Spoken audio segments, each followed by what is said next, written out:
नमस्ते मेरे प्यारे दोस्तों, स्वागत है आपका अपना यूट्यूब चैनल मोटिवेपी स्टडी पर। रेलवे एनटीपीसी एग्ज़ाम 2025 में साइंस की तैयारी में आपको साइंस से आज टोटल 80 मार्क्स का हम टेस्ट लेंगे। ठीक है, 80 क्वेश्चन में आपको 80% आपको सही करना है, यानी कि 80 का अगर 80% निकालेंगे कितना आएगा, 88 64। तो कम से कम 64 प्रश्न आपको सही करना है।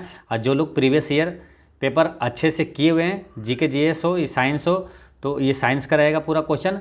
तो जो लोग अच्छे से किए हैं, कि जैसे जिनको कॉन्फिडेंस है कि हम प्रीवियस ईयर पेपर का सभी क्वेश्चन कर चुके हैं, तो वो कम से कम आपको 80 का 90% आपको सही करना है इसमें। ठीक है, यानी कि 9 72 प्रश्न आपको सही करना है। ठीक, तो लास्ट में आप कमेंट जरूर कीजिएगा कि आपका कितना सही हो रहा है। ठीक है, अगर 72 क्वेश्चन कम से कम आपका सही होता है, तब समझिए कि आप अच्छे से प्रीवियस ईयर क्वेश्चन को आप बहुत अच्छे तरीके से किए हुए हैं। ठीक, तो चलिए शुरू करते हैं। और प्रत्येक प्रश्न के बाद आपको 5 सेकंड देंगे, तो आप अपना आंसर लिख लीजिएगा। ठीक है, उसके बाद हम आपको आंसर बताएंगे। तो पहला क्वेश्चन है कि एक भूसूकर और भूब्रिक के बीच अंतर क्या है। अब इसका आंसर क्या होगा, और ये सभी प्रश्नों का हम डिटेल में साथ में मोस्ट एक्सपेक्टेड एक्स्ट्रा फैक्ट्स के साथ आपको बता चुके हैं। जो लोग नहीं देखें, जो लोग नए जुड़े हैं, वो प्ले लिस्ट में जाकर railway NTPC previous year science का प्ले लिस्ट बना हुआ है, ज़रूर जाकर देख लीजिएगा। तो इसका आंसर क्या होगा, एक भूसूकर और भूब्रिक के बीच अंतर क्या है। भूसूकर एक मांसभक्षी है और भूब्रिक एक शाकाहारी है। या तो भूसूकर सूअर जैसा दिखता है और भूब्रिक एक लकड़बग्घे जैसा दिखता है, या तो भूसूकर एक उभयचर है और भूब्रिक एक पर्वतीय भेड़िया है। भूसूकर एक शाकाहारी है और भूब्रिक एक कीटहारी है। तो इसका आंसर क्या होगा, तो इसका करेक्ट आंसर है ऑप्शन नंबर बी। भूसूकर सूअर जैसा दिखता है और भूब्रिक एक लकड़बग्घे जैसा दिखता है। इसका correct answer option number B है। नेक्स्ट है, सबसे पहले डीएनए को अलग किसने किया था। तो सबसे पहले डीएनए को अलग किसने किया था, फ्रेडरिक मिएस्चर, या तो अल्ब्रेट कोसेल, फोबस लेवेन, या तो जेम्स वाटसन और फ्रांसिस क्रिक। तो इसका आंसर क्या होगा, आप अपना आंसर लिख लीजिए क्या होगा। तो सबसे पहले डीएनए को अलग किसने किया था, तो फ्रेडरिक मिएस्चर ने किया था। फ्रेडरिक मिएस्चर, ऑप्शन नंबर ए इसका करेक्ट आंसर है। नेक्स्ट है, रोशनी के लिए साधारण बल्ब की जगह एलईडी और सीएफएल उनकी डैश की वजह से ले रहे हैं। तो इसका क्या कारण है कि साधारण बल्ब की जगह एलईडी और सीएफएल आजकल यूज किया जा रहा है। तो ऑप्शन आपका दिया हुआ है ऊर्जा दक्षता, या तो सामर्थ्य, या तो आसान उपलब्धता, या तो सुविधाजनक निपटान। तो उसमें क्या होता है, ऊर्जा दक्षता है ना, कम ये वोल्टेज में, यानी कम ये ऊर्जा दक्षता की वजह से ये लेता है। ठीक है, कम ये ऊर्जा खपत करती है। तो क्या होगा, आंसर क्या होगा, ऑप्शन नंबर ए इसका करेक्ट आंसर है। नेक्स्ट है, आइंस्टीन का विशेष सापेक्षता सिद्धांत सबसे पहले किस साल में प्रस्तावित किया गया था। तो सापेक्षता का सिद्धांत आइंस्टीन ने कब दिया था। तो इसका करेक्ट आंसर है ऑप्शन नंबर बी, 1905 में दिया था। ठीक है, बाकी डिटेल में इसके बारे में बता चुके हैं आपको सभी चीज़ें। ठीक है, आइंस्टीन जैसे ई पूछ दिया जाता है, ई बराबर mc² समीकरण किसने दिया था, तो आइंस्टीन ने दिया था। ठीक है, नेक्स्ट क्वेश्चन है आपका, सर सीवी रमन के बारे में निम्नलिखित में से क्या गलत है। तो 4 ऑप्शन दिया हुआ कि सीवी रमन को 1954 में भारत रत्न से सम्मानित किया गया था, गलत आपको बताना है। ठीक, उन्होंने वर्ष 1930 में नोबेल पुरस्कार जीता था, उनका जन्म 1888 में तमिलनाडु में हुआ था, उन्हें 1987 में नाइट की उपाधि दी गई थी। इसमें गलत कौन सा है, तो देखिए ये सही है, 1954 में भारत रत्न मिला, 1930 में नोबेल पुरस्कार मिला, उनका जन्म तमिलनाडु में 1888 में, ये भी सही है। तो ये ऑप्शन नंबर डी इसका करेक्ट आंसर है, ये गलत है। ठीक है, क्योंकि उन्हें नाइट की उपाधि 1987 में नहीं मिला था, बल्कि 1929 में मिला था।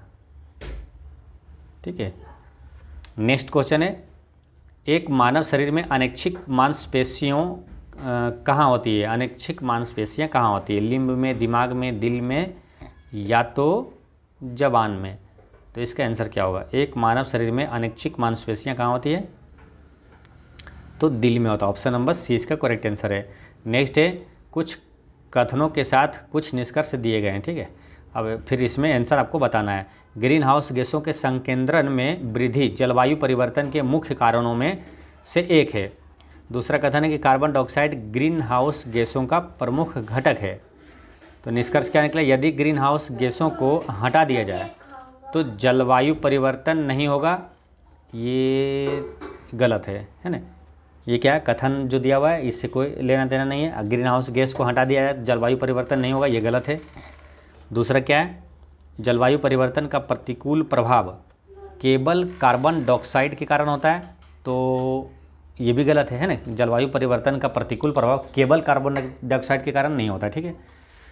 तो ये दोनों गलत है। इसका आंसर क्या हो जाएगा, ऑप्शन नंबर डी हो जाएगा इसका करेक्ट आंसर। 1 और 2 अनुसरण नहीं करते हैं। नेक्स्ट है, जिन उप परमाणु कणों में सामान्य उप परमाणु कणों से विपरीत गुण होते हैं उन्हें किस नाम से जाना जाता है। तो इसका आंसर क्या होगा, जिन उप परमाणु कणों में सामान्य उप परमाणु कणों से विपरीत गुण होता है तो उसे क्या कहा जाता है, पॉजिट्रॉन या तो प्रतिकण या फोटोन या तो न्यूट्रॉन। तो इसे क्या कहा जाता है, एंटी मैटर कहा जाता है ना, प्रतिकण कहा जाता है। जैसे यहाँ बोला ना परमाणु कणों से विपरीत गुण रखता है तो एंटी मैटर है ना, प्रतिकण कहा जाता है। नेक्स्ट है, विश्वास और प्रथाओं का एक संग्रह जिसका उद्देश्य मानव आबादी की आनुवंशिक गुणवत्ता में सुधार लाना होता है, यह किस आनुवंशिकी के क्षेत्र को कहा जाता है। तो इसका आंसर क्या होगा, इसका करेक्ट आंसर है यूजेनिक्स को कहा जाता है। ऑप्शन नंबर डी इसका करेक्ट आंसर है। नेक्स्ट है, पंच सिद्धांतिका, बृहत संहिता और सांख्य सिद्धांत के लेखक कौन है। पंच सिद्धांतिका, बृहत संहिता और सांख्य सिद्धांत के लेखक कौन है। आर्यभट्ट है या तो भास्कराचार्य या ब्रह्मगुप्त या तो ब्राह्मीर।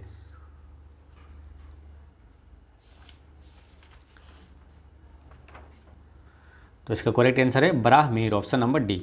नेक्स्ट है, निम्न में से किस में अस्थायी चुंबक की तरह चुंबकीय गुण नहीं है ना। अस्थायी चुंबक की तरह चुंबकीय गुण किस में नहीं है बताना है ना।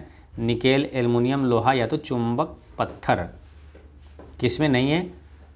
तो इसका करेक्ट आंसर है ऑप्शन नंबर डी, चुंबक पत्थर में चुंबक की तरह चुंबकीय गुण नहीं होता है। नेक्स्ट है, पेंसिलिन का खोज का श्रेय किसे दिया जाता है। पेंसिलिन का खोज किसने किया था। 4 ऑप्शन दिया हुआ, बताना पेंसिलिन का खोज किसने किया था। तो इसका करेक्ट आंसर है अलेक्जेंडर फ्लेमिंग ने किया था। नेक्स्ट है, मनुष्य मैमेलिया यानी कि स्तनधारी वर्ग से संबंधित है जिसमें निम्नलिखित में से एक नहीं आता है, वह कौन सा है। वो कौन सा है जो कि मामल यानी कि स्तनधारी वर्ग से संबंधित नहीं है। तो इसमें छिपकली जो है ये स्तनधारी वर्ग से संबंधित नहीं है, ये सरीसृप वर्ग में आता है। नेक्स्ट है, कवक विज्ञान क्या है। कवक विज्ञान क्या है, तो इसमें आंसर क्या है, ऑप्शन नंबर बी, कुकुरमुत्ता का अध्ययन है। नेक्स्ट है, मेलिओडोसिस क्या है। त्वचा पर लाल चकत्ते या स्मरण शक्ति में क्षति, संक्रामक रोग या तो जोड़ों में पुराना दर्द। तो इसका आंसर क्या होगा,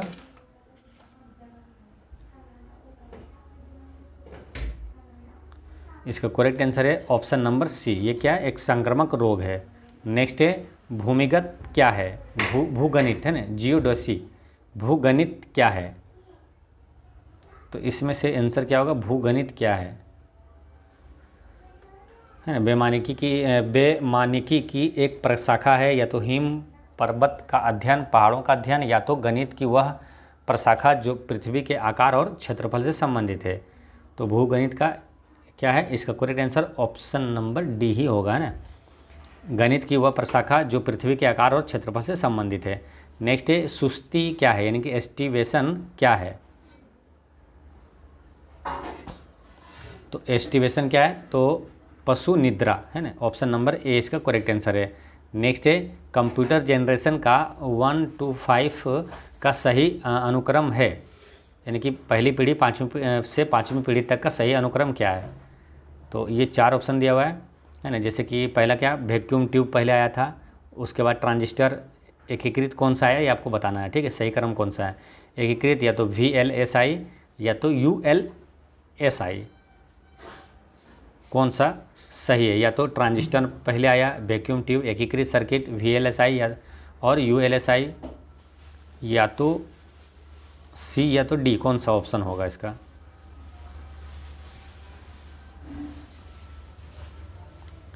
तो इसका करेक्ट आंसर क्या होगा? ऑप्शन नंबर ए, पहली पीढ़ी में वैक्यूम ट्यूब का यूज हुआ था, ट्रांजिस्टर का प्रयोग जो हुआ था। दूसरी पीढ़ी में एकीकृत सर्किट यानी आईसी का प्रयोग हुआ था।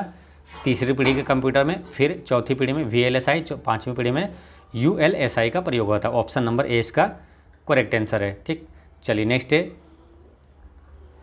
अब यहाँ पे जो क्वेश्चन आएगा ये 2 अप्रैल 2016 को शिफ्ट 1 है ना में क्वेश्चन जो पूछा गया था ना, इसमें आपको सेट नंबर जो आपका प्रीवियस ईयर जो टोटल 183 सेट का जो साइंस का पूछा गया का प्रश्न है, उसमें से ये सेट नंबर 11 से 15 तक का इसमें क्वेश्चन सब शामिल किया हुआ है। ठीक, इसमें क्वेश्चन अब क्या है कि कंप्यूटर के निर्माता या उपयोगकर्ता द्वारा एक बार प्रोग्राम किए जाने के बाद निम्नलिखित में से किसे संशोधित नहीं किया जा सकता है।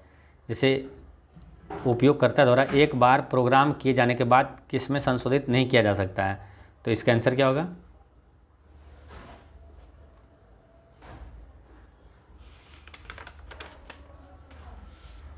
तो इसका करेक्ट आंसर है ऑप्शन नंबर डी, है ना, read only memory. Read only, है ना, केवल पढ़ सकते हैं, रीड ओनली मेमोरी। नेक्स्ट है NaCl किसका रासायनिक सूत्र है? तो NaCl किसका रासायनिक सूत्र है? Sodium chloride. ये किसका है? तो इसका आंसर क्या होगा? ऑप्शन नंबर सी, नमक का है। नेक्स्ट है 2013 में प्रक्षेपित किया गया भारत का पहला विशेष रक्षा उपग्रह निम्नलिखित में से कौन सा है? 2013 में प्रक्षेपित किया गया भारत का पहला विशेष रक्षा उपग्रह कौन सा है? GSAT-7, GSAT-6 या तो INSAT-4B या कल्पना 1। 2013 में जो प्रक्षेपित किया गया था भारत का पहला विशेष रक्षा उपग्रह वो है GSAT-7। ऑप्शन नंबर ए इसका करेक्ट आंसर है। नेक्स्ट है CRISPR का क्या अभिप्राय है? CRISPR का क्या अभिप्राय है, यानी इसका फुल फॉर्म क्या है? तो 4 ऑप्शन दिया हुआ, इसमें से आपको बताना है कौन सा होगा, है ना। जैसे पहला क्या है, कैटेगरिकली, है ना, कैटेगरिकली, यहाँ से पढ़िए इंग्लिश वाले, कैटेगरिकली, रेगुलेटरी और रेगुलरिटी, है ना, रेगुलरली यहाँ हिंदी में देवा, लेकिन ये है क्या, रेगुलरली, इंग्लिश में रेगुलरिटी दिया हुआ है। ठीक है, तो इंग्लिश वाला ही ध्यान देना, कैटेगोरिकली और regularity, interspaced short palindromic reserve, ये होगा। या तो कैटेगोरिकली, रेगुलरली,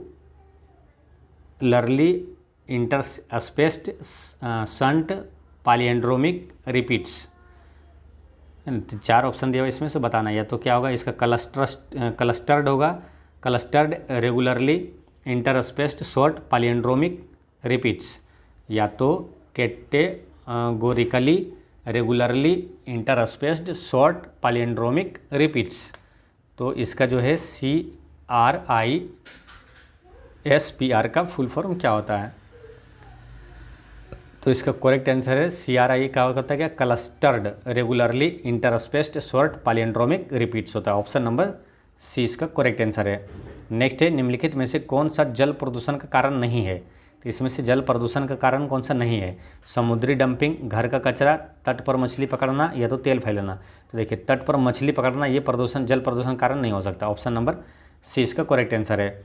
नेक्स्ट है किस प्राणी के जीनोम को नवंबर में प्रकाशित किया गया था जो 10 वर्ष तक बिना भोजन पानी के जीवित रह सकता है और मांस पिगलेट के रूप में भी जाना जाता है? तो किस प्राणी के जीनोम को? 4 ऑप्शन दिया हुआ है ना, डेथ स्टॉकर स्कॉर्पियन, या तो पहाड़ी बकरी, टार्डिग्रेड, या तो ब्लैक माम्बा। इसका करेक्ट आंसर क्या है? Option number C, tardigrade.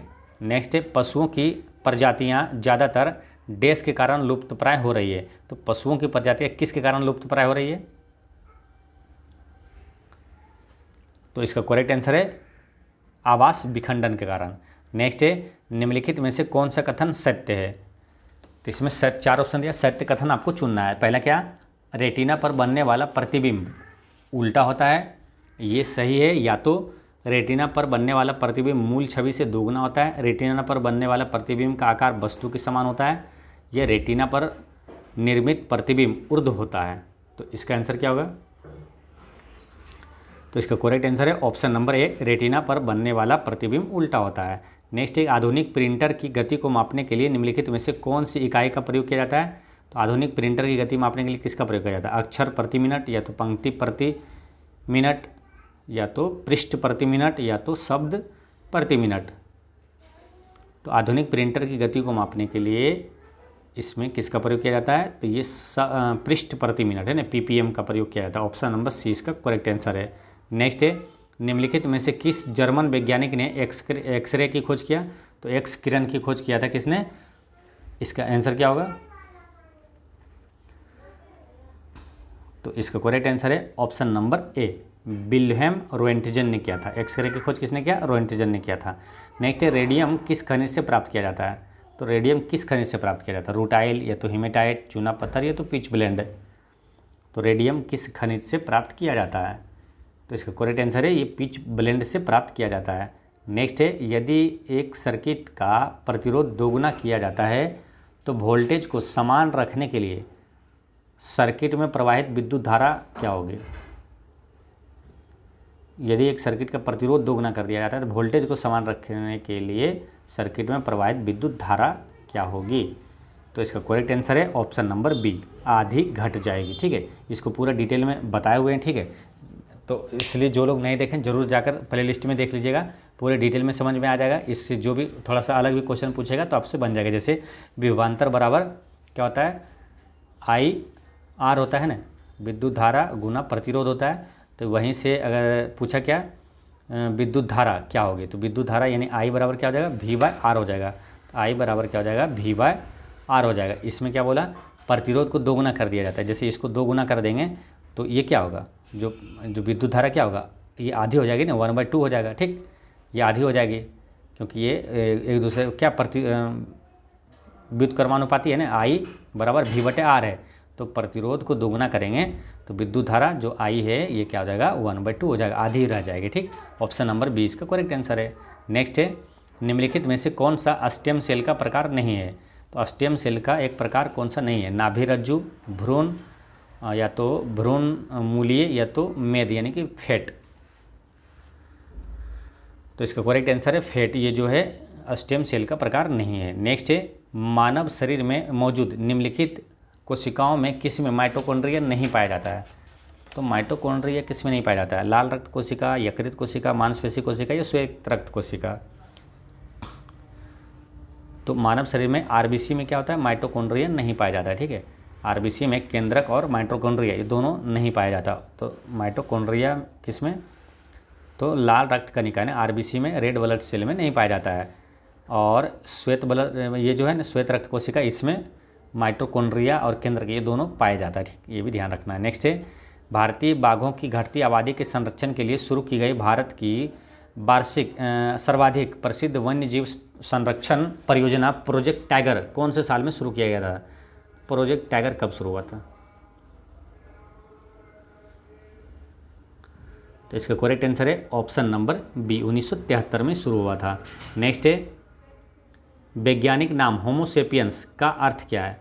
तो होमोसेपियंस का अर्थ क्या है? 4 ऑप्शन दिया हुआ, इसमें आंसर आप बताइए क्या होगा। होमोसेपियंस का अर्थ क्या है? तो इसका अर्थ है बुद्धिमान व्यक्ति। नेक्स्ट है, मूल तत्वों की आवर्त सारणी बनाने वाले पहले वैज्ञानिक कौन थे? तो मूल तत्वों की आवर्त सारणी बनाने वाला पहला व्यक्ति कौन था? तो वो था मेंडलीफ। ठीक, इसका correct answer option number C हो गया। और आधुनिक आवर्त सारणी हेनरी मोसले ने दिया था। नेक्स्ट है, जीवों और पर्यावरण के बीच की अनन्य क्रिया के वैज्ञानिक विश्लेषण और अध्ययन को क्या कहा जाता है? तो इसका करेक्ट आंसर है पारिस्थितिकी यानी इकोलॉजी कहा जाता है। नेक्स्ट है, बाह्य अंतरिक्ष में यात्रा करने वाला प्रथम मानव कौन था? तो बाह्य अंतरिक्ष में यात्रा करने वाला प्रथम मानव कौन था?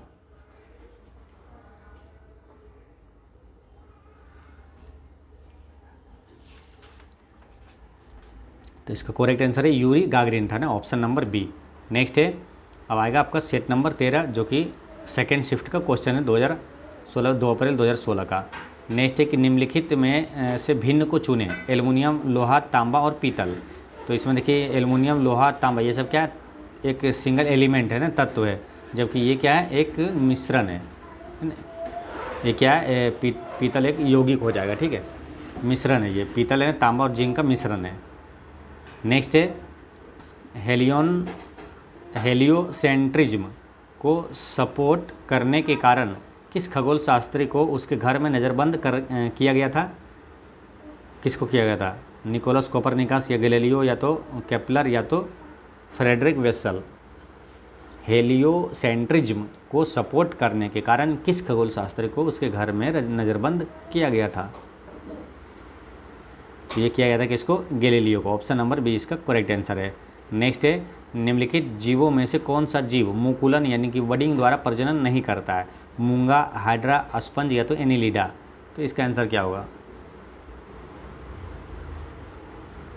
तो इसका करेक्ट आंसर है ऑप्शन नंबर डी, एनिलिडा, है ना। एनिलिडा जो है ये क्या है, मुकुलन यानी कि बडिंग द्वारा प्रजनन नहीं होता है, ठीक है। चलिए नेक्स्ट है निम्नलिखित में से कौन सा ध्वनि प्रदूषण का प्रभाव नहीं है? तो ध्वनि प्रदूषण का प्रभाव कौन सा नहीं है? तो इसमें ओजोन क्षय, ये ध्वनि प्रदूषण का प्रभाव नहीं है। नेक्स्ट है $20 मिलियन खर्च करके ऑर्बिट में 8 दिन गुजारने वाला पहला अंतरिक्ष यात्री निम्नलिखित में से कौन था? तो इसका करेक्ट आंसर है option number C, Dennis Tito. Option number C हो गया, डेनिस टिटो। नेक्स्ट है भारतीय अंतरिक्ष कार्यक्रम के जनक है? तो भारतीय अंतरिक्ष कार्यक्रम का जनक किसे कहा जाता है? एपीजे अब्दुल कलाम या तो विक्रम साराभाई, कस्तूरी रंगन या तो प्रोफेसर ये क्या सतीश धवन। तो कौन सा होगा? भारतीय अंतरिक्ष कार्यक्रम का जनक किसे कहा जाता है मालूम? ये कहा जाता है होमी जहांगीर भाभा को कहा जाता है। ऑप्शन नंबर क्या हो जाएगा? ये विक्रम साराभाई है ना, विक्रम साराभाई को ये क्या है, भारतीय अंतरिक्ष कार्यक्रम का जनक विक्रम साराभाई को कहा जाता है। नेक्स्ट है वह एकमात्र अधातु कौन सी है जो कमरे के तापमान पर द्रव में बदल जाती है ना, द्रव अवस्था में रहता है कमरे के तापमान पर अधातु? तो ये है ब्रोमीन। धातु पूछता तो आंसर होता है क्या? पारा। नेक्स्ट है निम्नलिखित में से कौन सा यौगिक गुर्दे की पथरी का निर्माण करने वाला सर्वाधिक सामान्य यौगिक है? तो इसका आंसर होगा calcium oxalate. Option number A. Next है C12, H22 और O11 है ना, C12, H22, O11 डैश के रूप में भी जाना जाता है। रेत, चीनी, नमक या तो क्ले।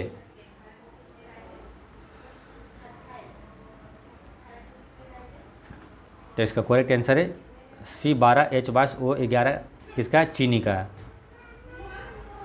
ऑप्शन नंबर 20 का करेक्ट आंसर है। नेक्स्ट है एक मानव जीव में औसतन कितनी स्वादी कलिकाएं मौजूद होती है? 2000 से 8000। इसका ऑप्शन नंबर ए इसका करेक्ट आंसर हो गया। नेक्स्ट है यूनिक्स ऑपरेटिंग सिस्टम किसका ट्रेडमार्क है? यूनिक्स ऑपरेटिंग सिस्टम किसका ट्रेडमार्क है? माइक्रोसॉफ्ट का है या तो लेबोरेटरीज का है, एप्पल का है या तो मोटोरोला का? यूनिक्स ऑपरेटिंग सिस्टम तो ये है वेल लेबोरेटरीज का। ऑप्शन नंबर बी इसका करेक्ट आंसर है। नेक्स्ट है आपका सेट नंबर 14 का यहाँ पर क्वेश्चन आएगा। नेक्स्ट है कि लुप्त प्राय या तो दुर्लभ प्रजातियों की सुरक्षा एवं संरक्षण के लिए उन्हें उनके प्राकृतिक निवास से किसी दूसरे व्यवस्था क्षेत्रों में ले जाने को कहा जाता है? क्या कहा जाता है? एक्स सीटू संरक्षण या तो इन सीटू संरक्षण या तो प्रवास संरक्षण या तो सुरक्षात्मक संरक्षण। लुप्त प्राय या तो दुर्लभ प्रजातियों की सुरक्षा एवं संरक्षण के लिए उन्हें उनके प्राकृतिक निवास से किसी दूसरे व्यवस्था क्षेत्रों में ले जाने को क्या कहा जाता है? तो ये कहा जाता है एक्स सीटू संरक्षण। ऑप्शन नंबर ए इसका करेक्ट आंसर है, एक्स सीटू संरक्षण। नेक्स्ट है भारतीय मूल के शिवा अय्यादुरई किसके आविष्कार से जुड़े हुए हैं?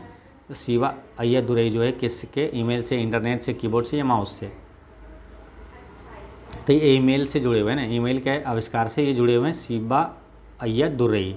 नेक्स्ट है एक वेब ब्राउज़र में निम्नलिखित में से किसका उपयोग अक्सर प्रयोग की जाने वाली वेबसाइट को सुरक्षित करने के लिए किया जाता है? एक वेब ब्राउज़र में निम्नलिखित में से किसका उपयोग तो ये किया जाता है कि इसका पसंदीदा यानी फेवरेट्स का उपयोग किया जाता है। ऑप्शन नंबर सी इसका करेक्ट आंसर है। नेक्स्ट है 1831 में विद्युत का प्रौद्योगिकी के क्षेत्र में उपयोग तब व्यवहार्य हो गया जब डैश ने विद्युत डायनेमो की खोज किया था। तो विद्युत डायनेमो की खोज किसने किया था? विद्युत डायनेमो की खोज किसने किया था? तो माइकल फैराडे ने किया था। ऑप्शन नंबर सी इसका करेक्ट आंसर है। नेक्स्ट है जब एक वस्तु ऊपर की ओर फेंके जाने पर अपने शीर्ष पर पहुंचती है तो इसका क्या होगा? वेग शून्य हो जाता है और इसका त्वरण शून्य हो जाता है, या तो वेग शून्य होता है और इसका त्वरण लगभग 10 मीटर प्रति सेकंड स्क्वायर होता है, या तो वेग 10 मीटर प्रति सेकंड होता है और इसका त्वरण शून्य हो जाता है, या तो वेग 10 मीटर प्रति सेकंड होता है और इसका त्वरण लगभग 10 मीटर प्रति सेकंड होता है। तो इसका आंसर क्या होगा? इसका करेक्ट आंसर है ऑप्शन नंबर बी, वेग शून्य हो जाता है और इसका त्वरण लगभग 10 मीटर प्रति सेकंड स्क्वायर होता है। नेक्स्ट है जियोट्रोपिज्म क्या है? जियोट्रोपिज्म ये क्या है? गुरुत्वाकर्षण के प्रतिक्रिया के रूप में पौधों की वृद्धि, या तो सूर्य की रोशनी के प्रतिक्रिया के रूप में पौधों की वृद्धि, पोषक तत्वों की प्रतिक्रिया के रूप में पौधों की वृद्धि, या तो जल प्रतिक्रिया के रूप में पौधों की वृद्धि। तो जियोट्रोपिज्म क्या है? गुरुत्वाकर्षण के प्रतिक्रिया के रूप में पौधों की वृद्धि है। नेक्स्ट है निम्नलिखित में से कौन से एक ग्रीन हाउस गैस नहीं है? तो इसमें से कौन सा ग्रीन हाउस गैस नहीं है?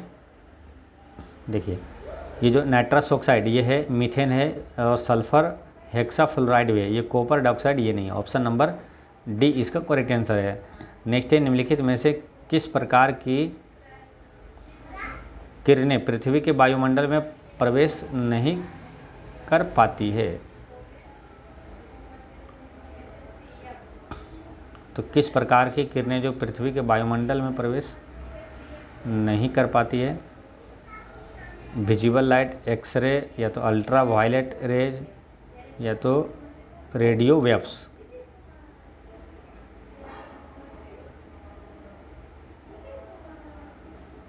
तो इसका करेक्ट आंसर क्या हो जाएगा? ऑप्शन नंबर सी यानी अल्ट्रा वायलेट रेज।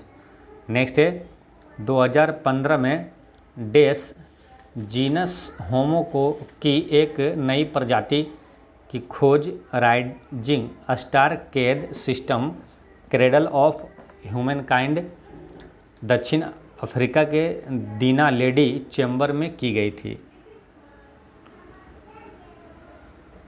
तो इसका करेक्ट है यगा कि होमो नलेडी है ना। 2015 में होमो नलेडी जीनस होमो की एक नई प्रजाति की खोज राइजिंग स्टार कैद सिस्टम और क्रेडल ऑफ ह्यूमनकाइंड दक्षिण अफ्रीका के दीना लेडी चैम्बर में की गई थी।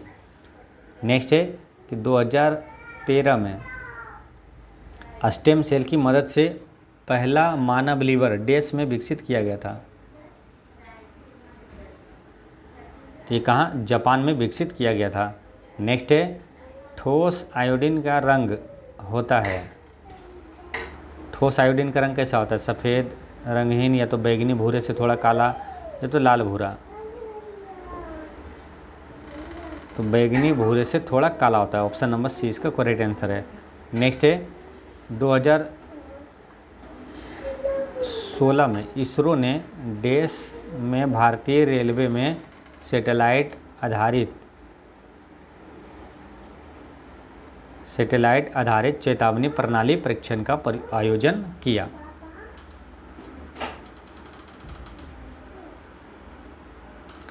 दो 2016 में इसरो ने डैश में भारतीय रेलवे में कब, तो कहाँ पर किया था? तो इसका आंसर है अहमदाबाद में। ऑप्शन नंबर बी इसका करेक्ट आंसर है। नेक्स्ट है निम्नलिखित में से कौन सा एक कंप्यूटर वायरस नहीं है? इसमें कौन एक कंप्यूटर वायरस नहीं है? तो एड्स क्या है? कंप्यूटर वायरस नहीं है। नेक्स्ट है हवा में मौजूद निम्नलिखित गैसों में से कौन सी गैस पीतल के मलिनीकरण के लिए जिम्मेदार है? पीतल के मलिनीकरण के लिए कौन सा जिम्मेदार है? हाइड्रोजन सल्फाइड, या तो कार्बन डाइऑक्साइड, या तो नाइट्रोजन, या तो कार्बन मोनोऑक्साइड।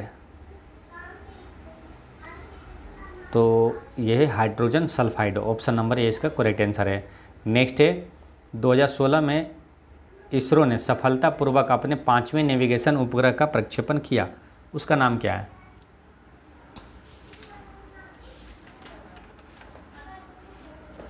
तो 5वें नेविगेशन, ठीक है, तो इसका आंसर है IRNSS-1E, ऑप्शन नंबर बी इसका करेक्ट आंसर है। अब देखिए IRNSS-1D भी दिया हुआ है, तो आपको एग्जाम में कन्फ्यूजन ना हो तो आपको ऐसे याद कर लेना है। देखिए सफलतापूर्वक अपने 5वें नेविगेशन, तो 5वें स्थान पर कौन आता है? ई है, तो यहाँ पर देखिए ई दिया हुआ है ना, IRNSS-E 5वें नेविगेशन उपग्रह का प्रक्षेपण किया गया था। नेक्स्ट है, निम्नलिखित में से कौन सा एक कैल्शियम का समृद्ध स्रोत नहीं है? तो कैल्शियम का समृद्ध स्रोत इसमें से कौन सा नहीं है? तो गाजर जो है ये कैल्शियम का समृद्ध स्रोत नहीं है ना, विटामिन ए का ये समृद्ध स्रोत है। नेक्स्ट है, निम्नलिखित तकनीकी आविष्कारों में से कौन सबसे पहले हुआ था? टेलीग्राफ, दूरबीन, टेलीफोन या तो टेलीटाइप। ये पूछ रहा है किसका आविष्कार सबसे पहले हुआ था। इसके लिए क्या है, आपको सबका ईस्वी जानना पड़ेगा, ठीक है, ईस्वी आप जानेंगे तभी तो इसका आंसर लगा पाएंगे किसका आविष्कार पहले हुआ। तो अब देखिए ये जो टेलीग्राफ है इसका आविष्कार हुआ था 1844 में। कब हुआ था? 1844 में। दूरबीन का आविष्कार हुआ था 1608 में। टेलीफोन का आविष्कार हुआ था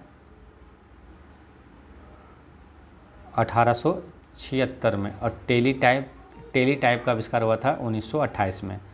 अब बताइए सबसे पहले किसका होगा? तो 1600 वाला होगा सबसे पहले, ठीक, यानी कि दूरबीन का होगा। ऑप्शन नंबर क्या हो जाएगा? बी इसका करेक्ट आंसर है।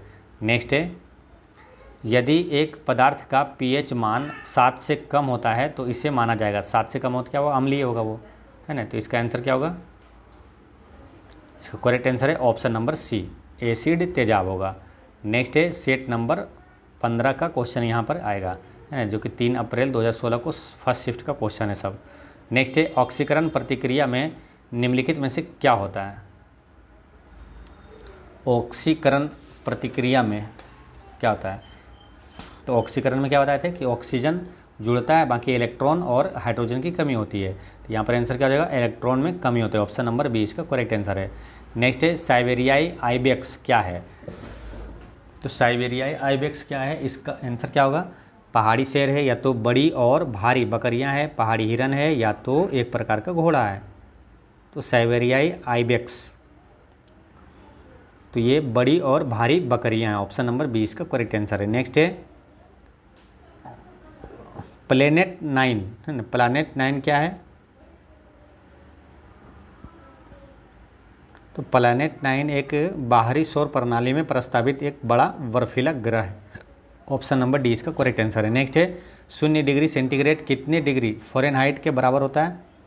तो 0 डिग्री सेंटीग्रेड जो होगा यो 32 डिग्री फ़ारेनहाइट के बराबर होगा, है ना, और ये 273 केल्विन के बराबर होगा, है ना, 273.15 केल्विन के बराबर होगा ये। तो 0 डिग्री सेंटीग्रेड ये 32 डिग्री फ़ारेनहाइट का है, ऑप्शन नंबर डी इसका करेक्ट आंसर हो जाएगा। नेक्स्ट है, डिब्री साइखोवा, नामेरी और ओरंग नेशनल पार्क ये सभी किस राज्य में स्थित है? आंध्र प्रदेश है, या तो असम है, या अरुणाचल प्रदेश, या तो उत्तराखंड। तो इसका करेक्ट आंसर है ये असम में, ये सभी प्रकार पार्क जो है ये असम में है।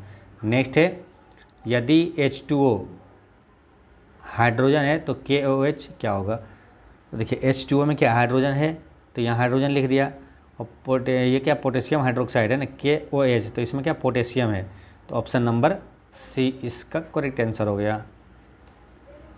नेक्स्ट है, MS स्वामीनाथन नामक भारतीय अनुवांशिकीविद ने निम्नलिखित किसमें प्रमुख भूमिका निभाई थी? तो MS स्वामीनाथन जो है ये किसमें? तो हरित क्रांति में ना, ऑप्शन नंबर सी इसका करेक्ट आंसर हो जाएगा। और जो MS स्वामीनाथन ये इनको 2024 में भारत रत्न भी मिला है। चिपको आंदोलन कहाँ शुरू हुआ था? चिपको आंदोलन कहाँ शुरू हुआ था? तो इसका आंसर है उत्तराखंड में ये शुरू हुआ था।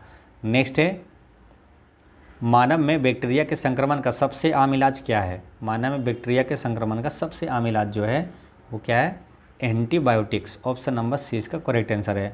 नेक्स्ट है, वयस्कों में सामान्य रूप से दिल के धड़कने की दर क्या है? तो सामान्य रूप से दिल के धड़कने की दर क्या होगी?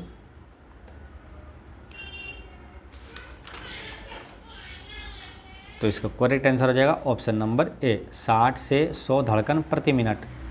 नेक्स्ट है, निम्नलिखित में से कौन सा विटामिन रक्त के थक्का बनाने में महत्वपूर्ण भूमिका निभाते हैं? तो इसका आंसर है option number A, vitamin B12 जो है रक्त के थक्का बनाने में महत्वपूर्ण भूमिका निभाते हैं। और रक्त का थक्का किसके कारण नहीं बनता है? तो किस विटामिन की कमी के कारण? तो विटामिन के कमी कारण नहीं बनता है।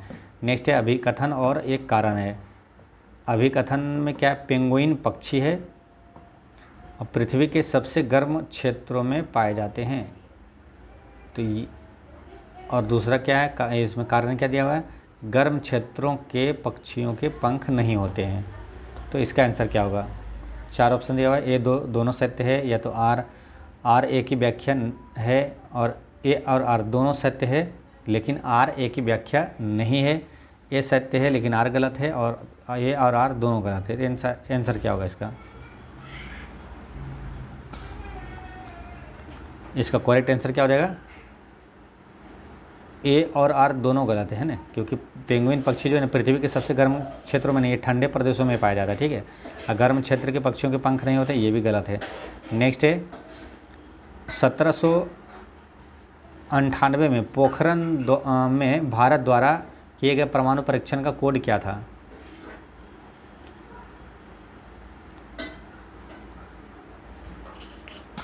तो इसका करेक्ट आंसर क्या? ऑप्शन नंबर सी, ऑपरेशन शक्ति है ना। एक जो भारत का पहला परमाणु परीक्षण हुआ था कब? 1974 में, जिसका जो कोड था है ना, कोड नेम क्या, स्माइलिंग बुद्धा था है ना। दूसरे जो हुआ 1997 में इसका जो कोड है ऑपरेशन शक्ति है। नेक्स्ट है, निम्नलिखित में से कौन सी गैस हास्य गैस के रूप में लोकप्रिय है? हास्य गैस वो कौन सा है? नाइट्रस ऑक्साइड है ना।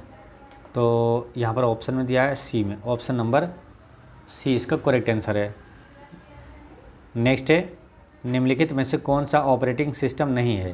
तो इसमें ऑपरेटिंग सिस्टम कौन सा नहीं है ये बताना है आपको। ऑपरेटिंग सिस्टम देखिए, OS X, विंडोज़ 7, DOS ये ऑपरेटिंग सिस्टम है। C++ क्या है? ये एक उच्च स्तरीय भाषा है C++, तो ये ऑपरेटिंग सिस्टम नहीं है। नेक्स्ट है, डिजिटल संकेतों को समृद्ध संकेतों में परिवर्तित करने वाला उपकरण कौन सा है? तो इसका करेक्ट आंसर है ऑप्शन नंबर बी, मोडेम है ना। डिजिटल संकेतों को समृद्धि संकेतों में परिवर्तित करने वाला उपकरण कौन सा है? तो वो है मोडेम, ऑप्शन नंबर बी इसका करेक्ट आंसर है, ठीक है। तो दोस्तों आज का ये टेस्ट यहाँ पर टोटल 82 क्वेश्चन है, तो यहीं पर होता है समाप्त। आपका कितना सही हुआ ये कमेंट में ज़रूर बताइएगा। मिलते हैं नेक्स्ट वीडियो में और अगले जो सेट है मैथ रीजनिंग के सॉल्यूशन के साथ। तब तक पढ़ते रहें, मुस्कुराते रहें। जय हिंद दोस्तों।